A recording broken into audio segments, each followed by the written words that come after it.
السلام علیکم ناظرین، ڈسٹرکٹ خطیب ضلع اٹک علامہ غلام محمد صدیقی صاحب میرے ساتھ موجود ہیں۔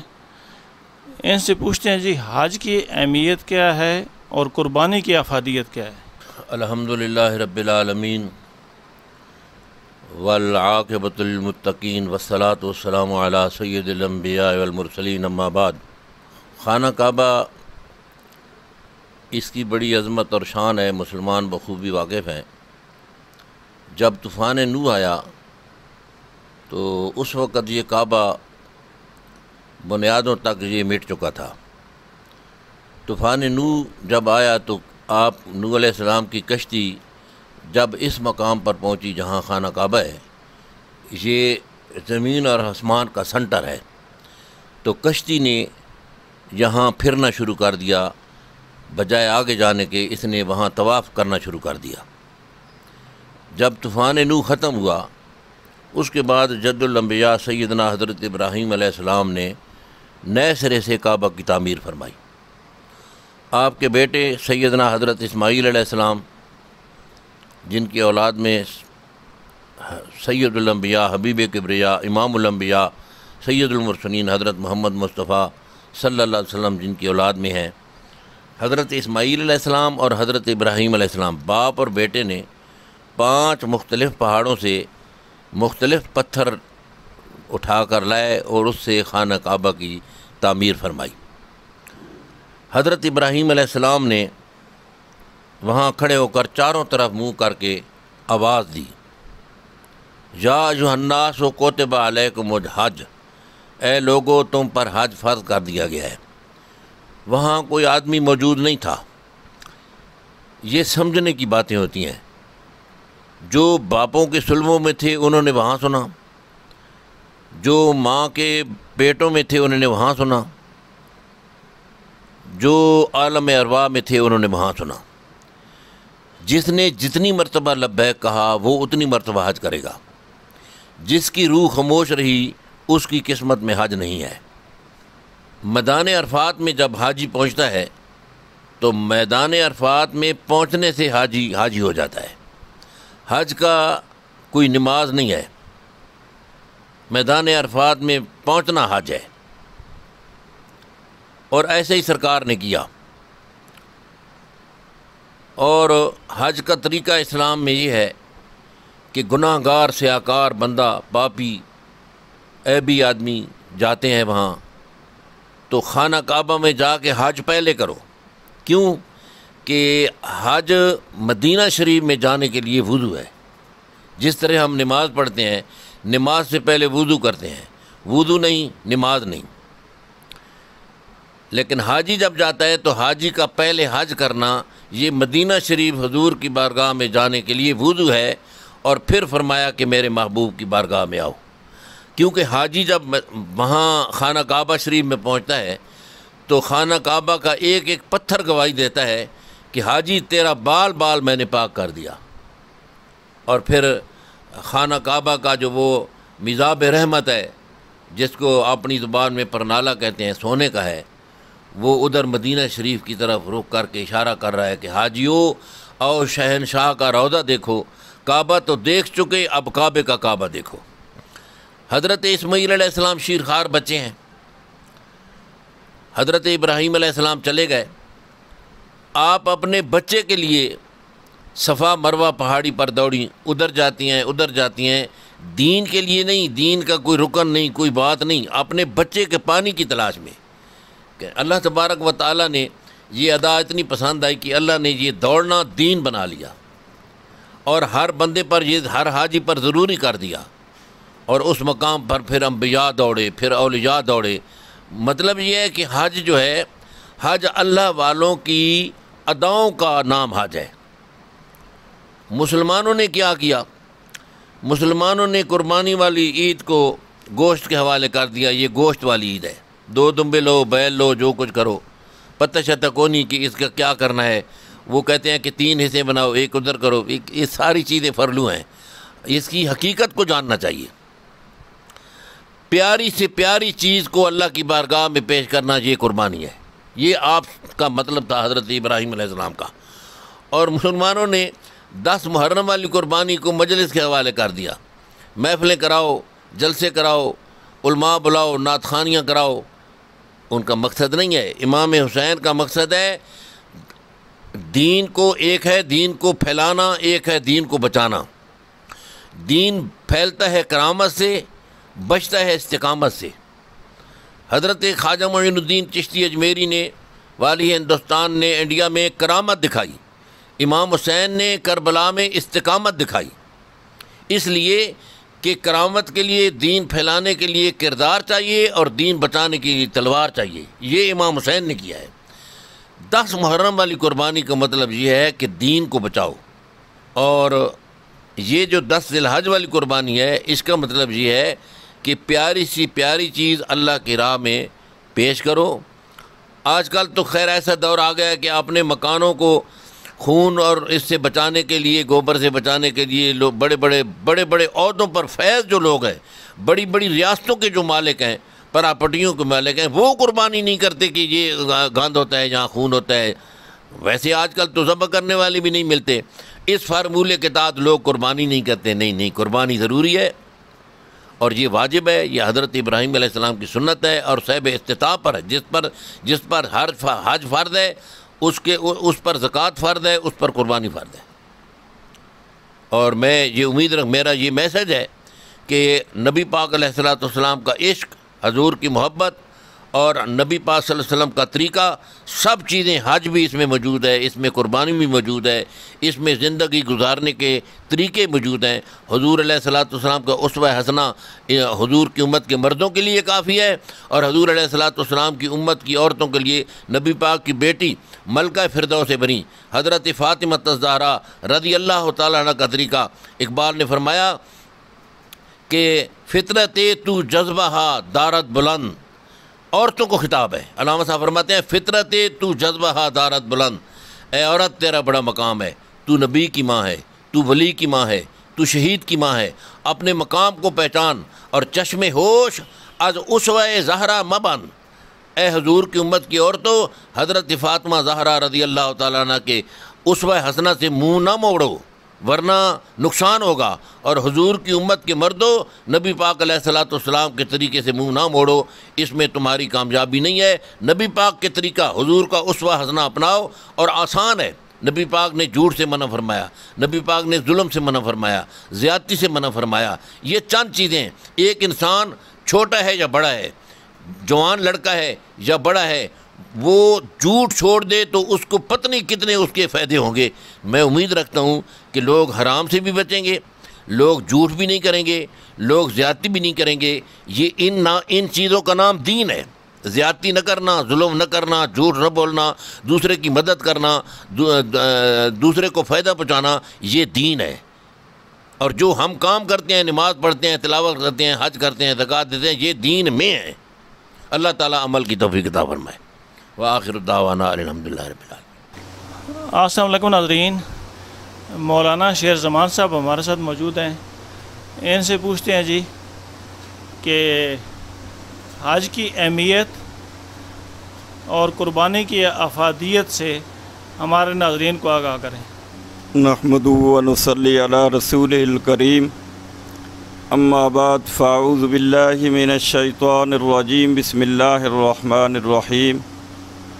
والذین آمنوا اشد حبا للہ. اللہم صلی علی سیدنا و مولانا محمد وعلی اصحاب سیدنا و مولانا محمد وبارک وسلم. صدق اللہ العظیم. انتہائی واجب الاحترام ناظرین، جس طرح کہ شبیر صاحب نے یہ ایک سوال کیا ہے، تو میں اس سلسلے میں یہ گزارش کرتا ہوں کہ اللہ تعالیٰ نے اپنی کتاب قرآن مجید میں یہ ارشاد فرمایا ہے، جو لوگ ایمان کی دولت سے مالا مال ہیں، اللہ تعالیٰ نے سب سے زیادہ ان میں اللہ کی محبت رکھی ہے. وہ سب سے زیادہ اللہ کے ساتھ محبت کرتے ہیں.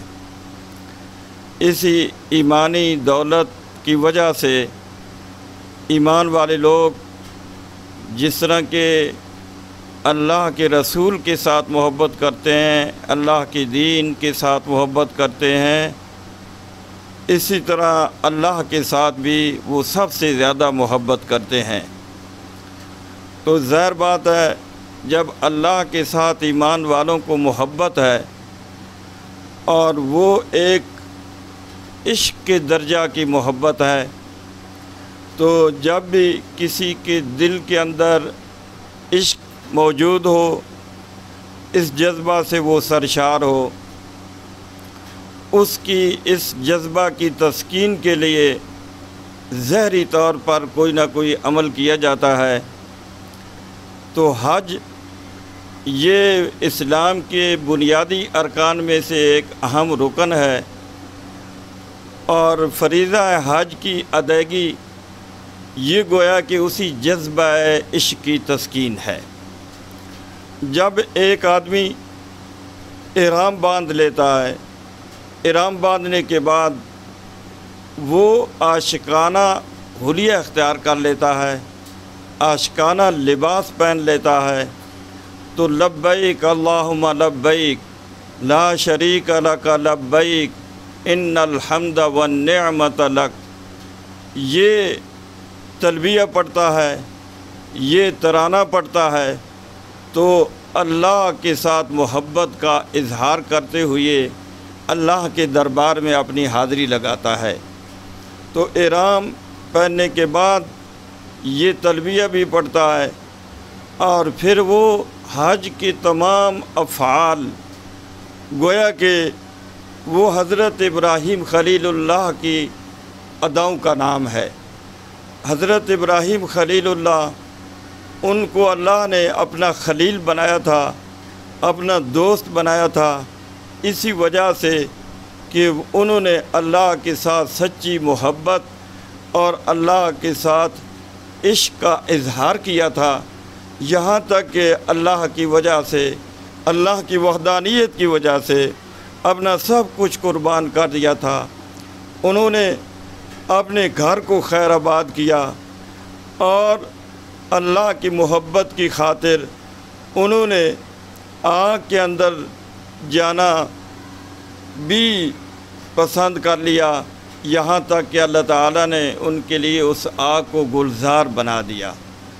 اور پھر یہ کہ وہ وقت کے حاکم نمرود کے سامنے کلمہ حق انہوں نے کہا، اپنے وطن سے ہجرت کی، اپنے وطن سے فلسطین کی طرف ہجرت کی، فلسطین سے مصر سے ہوتے ہوئے شام کی طرف ہجرت کی، اور پھر شام سے وادی غیر ذی زرع مکہ مکرمہ میں حضرت ہاجرہ کے ساتھ اپنے بیٹے حضرت اسماعیل کو بھی ٹھہرایا۔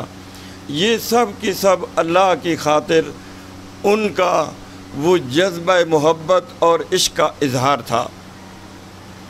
اب آپ دیکھیں کہ جو حجاج کرام، جو عالم اسلام کا سب سے بڑا اجتماع حج کے موقع پر ہوتا ہے، بالخصوص آج یوم عرفہ ہے مکہ مکرمہ میں، اور حرم کے اندر وقوف عرفہ کے اندر سب سے بڑا عالمی اجتماع ہوتا ہے۔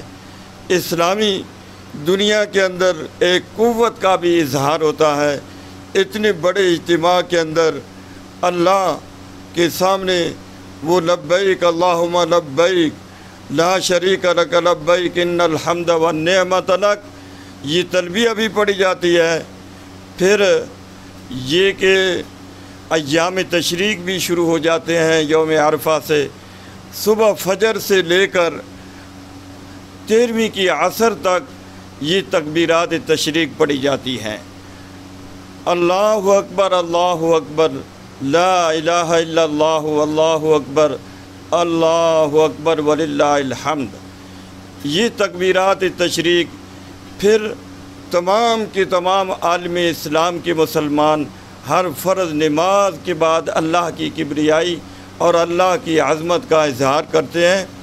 حجاج کرام بالخصوص حضرت ابراہیم علیہ السلام کی اداؤں کو اور ان کی یاد کو تازہ کرتے ہیں، جس طرح کہ حضرت ابراہیم علیہ السلام اپنے پیارے بیٹے حضرت اسماعیل علیہ السلام کو مینا کی طرف لے جا رہے تھے، راستے میں شیطان آیا تو اس کو کنکریاں مار کر بھگایا۔ اور پھر یہ کہ وہی ادا آج بھی حجاج کرام حضرت ابراہیم علیہ السلام کی تازہ کرتے ہیں۔ اور اسی طرح صفا مروہ کے درمیان سائی وہ حضرت حاجرہ کی یادگار ہے۔